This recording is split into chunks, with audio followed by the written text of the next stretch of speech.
Bao Island Podcast, A Journey to the West. Hey kids, welcome to Bao Island. On Bao Island, every story has a taste.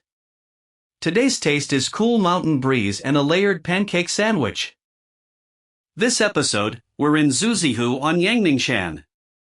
Today's story, The Peach Garden Thief.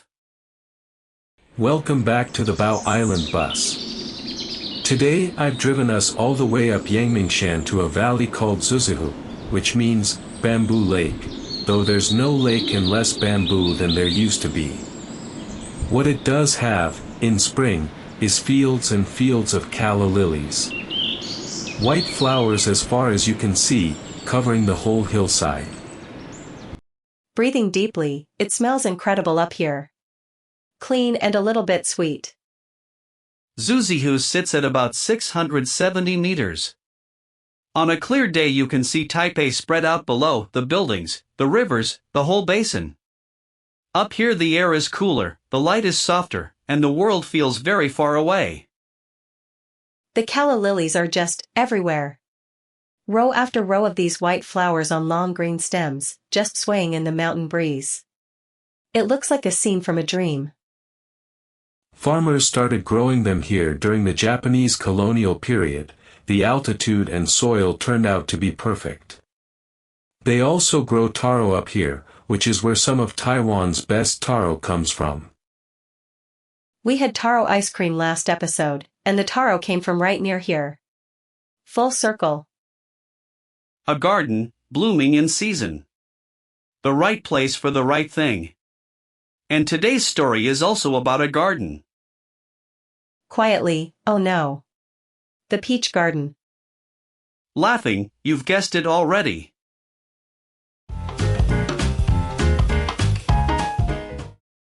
There's something here on this mountain breeze, the cool altitude air carrying the sweetness of taro and the char of a hot griddle, a flavor that only blooms at 670 meters. Excited, what is it? Tell me. Take a guess. Mouth full, let me take a bite first.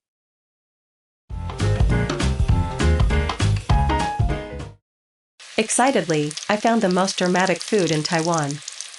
The big pancake sandwich. You have to see this. Describe it for the listeners. Okay. So there's a big, thin flatbread, light and slightly crispy, and it's used as a wrap. Inside the wrap they put a smaller pancake, which is a different kind, softer and thicker. Then they add ingredients on top of that, pickled vegetables, peanut powder, braised egg, coriander, dried radish, sweet sauce. You roll it all up into a cylinder. You end up holding something that is maybe 40 centimeters long. Laughing, how do you even eat it? You grip it with two hands and bite from one end. It's a full meal. It's art. The textures, crispy outside wrap, soft inside pancake, crunch from the pickled vegetables, chew from the braised egg, every single bite is different. It's also very messy. It's chaotic and wonderful. Which is a good description of today's story, actually. It really is. Chapter 5 begins.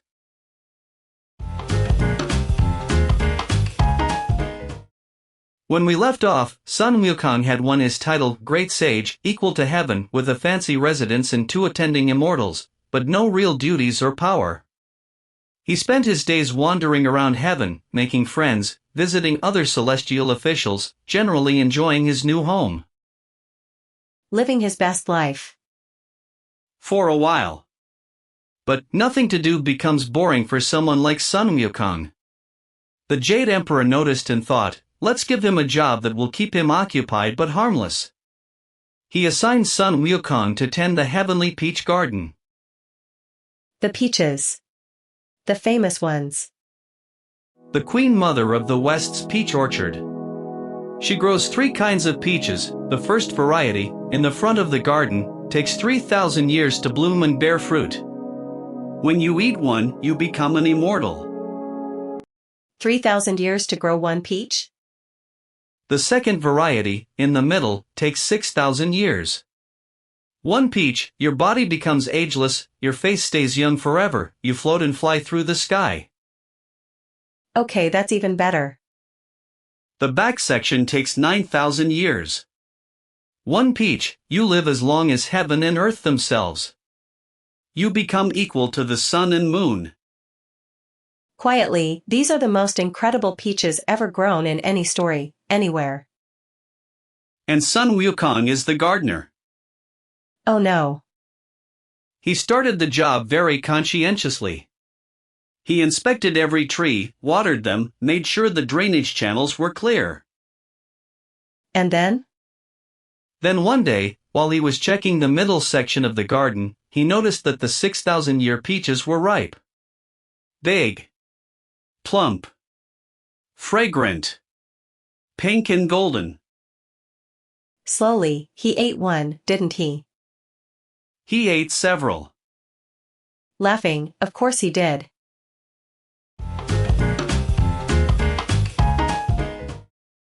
He told his attending fairies, "Go away. I'll do the inspection myself today." They left. He climbed to the top of the tallest peach tree. Directly into the crime. And began eating. One peach. Another. Another. He moved systematically through the 6,000-year section. Then into the 9,000-year section. The 9,000-year ones? Just one, he probably thought. Then another. He ate until he was full and dozed off in the tree, then woke up and ate more. Dramatically, he's eating eternity. He's eating literal eternity. The fairies came back to check on him the next morning and found half the garden picked clean. The best peaches, the ones that take 9,000 years, reduced to bare branches. The Queen Mother is going to be furious. Oh, the Queen Mother doesn't find out for a while yet. There's more.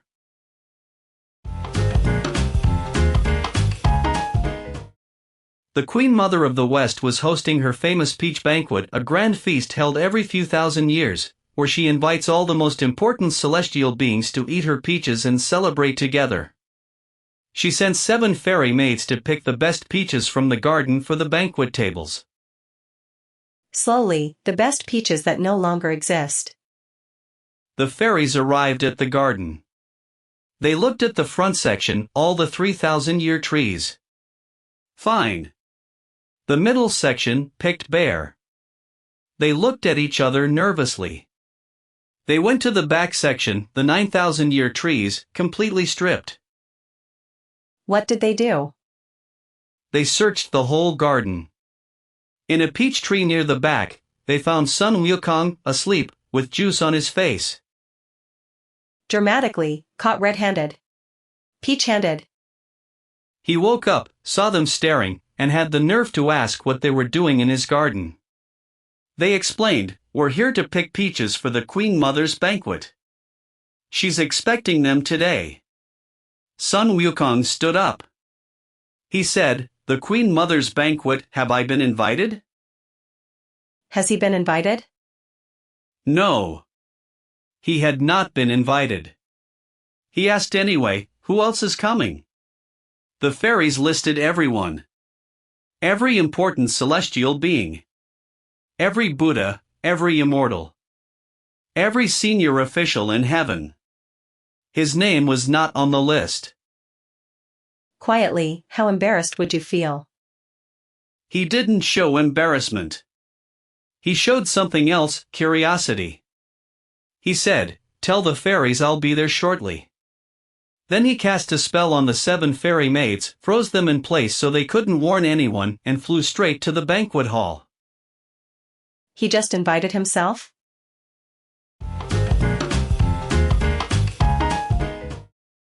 He arrived at the banquet hall early, before anyone else. The tables were already set with incredible food. Wine from jade cups. Dishes that smelled of immortality. He looked around, nobody there yet. This is a recipe for disaster. He ate. He tried everything on the table. He drank the wine. He ate the rare fruit. He emptied several dishes. Then, full and a little tipsy, he wandered through the back corridors of the palace and stumbled into Laozi's laboratory. Laozi. The philosopher. What's he doing there? In Journey to the West, Laozi is one of the highest celestial beings, the Supreme Elder. His laboratory is where he refines the pill of immortality. 5 gourds, each holding pills that grant eternal life. Very quietly, oh no. Sun Wukong opened the first gourd. Sniffed it. Ate 1 pill. It tasted wonderful. He opened the second gourd, ate several. Third gourd, finished the whole thing. Almost whispering, he ate all the immortality pills? Every single one. Dramatically, the Jade Emperor is going to lose his mind.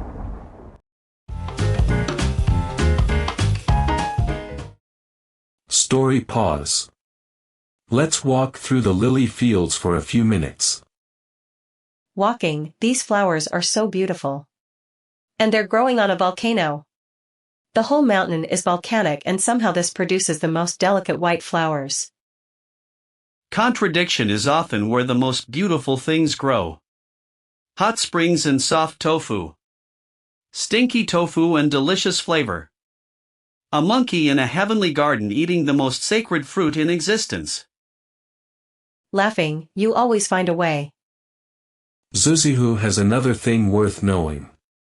After Taiwan's great economic growth in the 70s and 80s, many farmers here could have given up and sold their land to developers.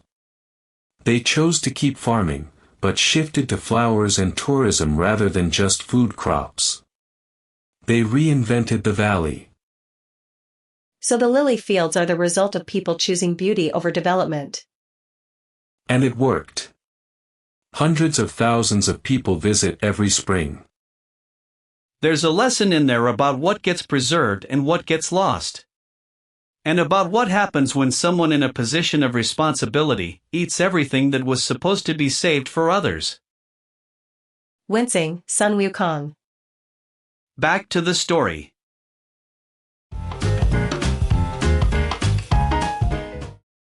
Sun Wukong stumbled back through heaven, fairly full of immortality pills and celestial wine, and realized, when the Jade Emperor and the Queen Mother discover what he's done, things are going to get very bad. He flew back to Flower Fruit Mountain to think. As one does when one has committed the greatest theft in heaven's history. The Jade Emperor found out almost immediately. The fairies were unfrozen. The banquet was in ruins. Laozi's lab was raided. The Queen Mother's garden was stripped. An emergency meeting was called. The Jade Emperor stood up, the original text says his face turned the color of thunder, and said, "That monkey. That unbelievable, incorrigible monkey. Bring me every soldier in heaven." Quietly, all of them? 100,000 heavenly warriors. 10 celestial generals including Neza again. 28 constellations in their full battle forms. The combined forces of all of heaven. They surrounded Flower Fruit Mountain completely. That's a lot of soldiers for one monkey. One monkey who had just eaten enough immortality peaches and pills to make him essentially indestructible. Slowly, right. He just ate invincibility. And now they're fighting him.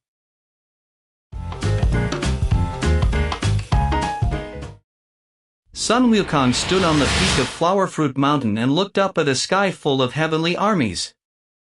He smiled. He pulled the needle from his ear, said grow. Excitedly, staff. He launched himself straight up into the middle of the celestial formation. The 28 constellations attacked from every direction. He split himself into dozens of copies with his hair. The cloning trick. Dozens of Sun Wukongs, each with a full-sized staff, fighting on all sides simultaneously. The heavenly army couldn't focus every time they converged on one monkey. It dissolved into hair strands and another appeared somewhere else. This is an impossible opponent. You can't beat someone who can be in 40 places at once. The generals tried everything. Neza came back 3 heads, 6 arms again. Sun Wukong matched him transformation for transformation. The celestial net was cast, a magical barrier meant to trap him. He broke through it. He broke through a celestial net? He had just eaten 9,000-year peaches. His body was essentially beyond the normal rules of what can and can't be done. Is the Jade Emperor just watching this from heaven going, I should have just given him the job title years ago? Almost certainly. The battle lasted from dawn to dusk. Neither side could claim victory. The heavenly army had the numbers. Sun Wukong had the power and the invincibility. It was a standoff.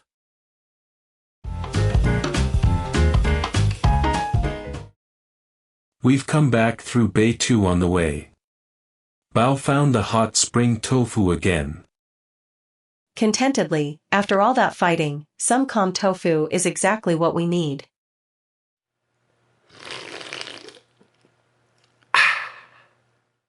You ate hot spring tofu in episode 3 too. And I will eat it every time we come through Beitou. It's that good. Silky, mineral, warm, pure. It tastes like being very calm. The spring water that makes it has been flowing through this volcanic rock for thousands of years. Very patient water. Very patient water making very calm tofu. Which is the opposite of what Sun Wukong is. He is impatient water making chaotic tofu. Laughing, that is a description I've never heard before and may never hear again. Laughing, what? It makes sense. He can't sit still. He can't be content. Every time things are fine, he does something to blow it up. The Jade Emperor gives him a job, not satisfied. Gives him a title, not satisfied. The peach garden, he eats everything instead of just watching it. And yet, is he wrong to feel he deserves more? Thoughtfully, no. He really is that powerful. He really is that talented. The system just doesn't know how to handle him. Some people are too large for the container they're given. And then they have to find a bigger container. Or learn to be smaller. Quietly, or find someone patient enough to make the container bigger.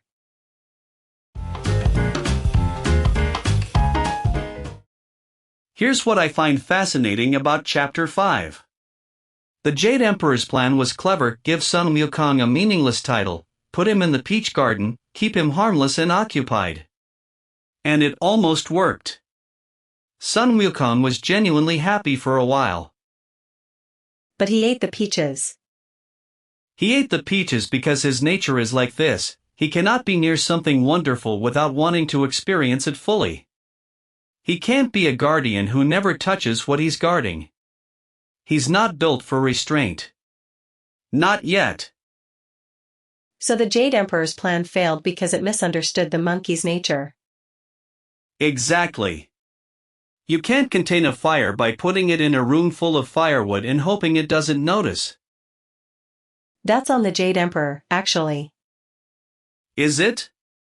Or is it on the monkey, who knew what the peaches were and ate them anyway? Pause, both, I think. When you put the wrong person in the wrong situation, and neither side adjusts, that's when explosions happen. Explosions, or battles with 100,000 soldiers. Same thing, really.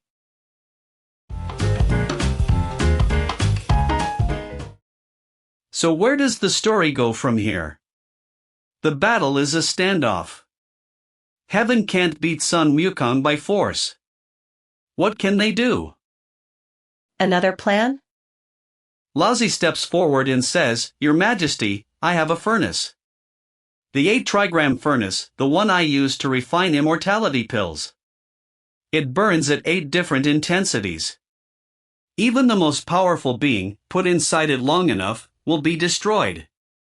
And Sun Wukong ate my pills, so technically he's made of the same material my furnace was designed for. Slowly, he wants to put Sun Wukong in a furnace? With the Jade Emperor's approval, they captured Sun Wukong through a trick, not force, and sealed him inside. 49 days of the highest intensity fire. Quietly, that's terrifying. What happens? After 49 days, Laozi opened the furnace expecting ash. And? Sun Wukong leaped out. Not just alive, transformed. His eyes had been changed by the smoke into fiery golden eyes that could see through any disguise, any illusion, any deception. Then he looked at the assembled armies and officials of heaven, grabbed his staff, and began the greatest battle of his life. He fought all the way to the Jade Emperor's throne. Excitedly, he escaped the furnace? And then fought everyone? The Jade Emperor, at his absolute wit's end, called on the highest power he knew, "Is there anyone in all existence who can stop this monkey?" And from the west, from the highest mountain in the world, a voice replied. Breathlessly, who? The Buddha. Long pause, oh. Next time.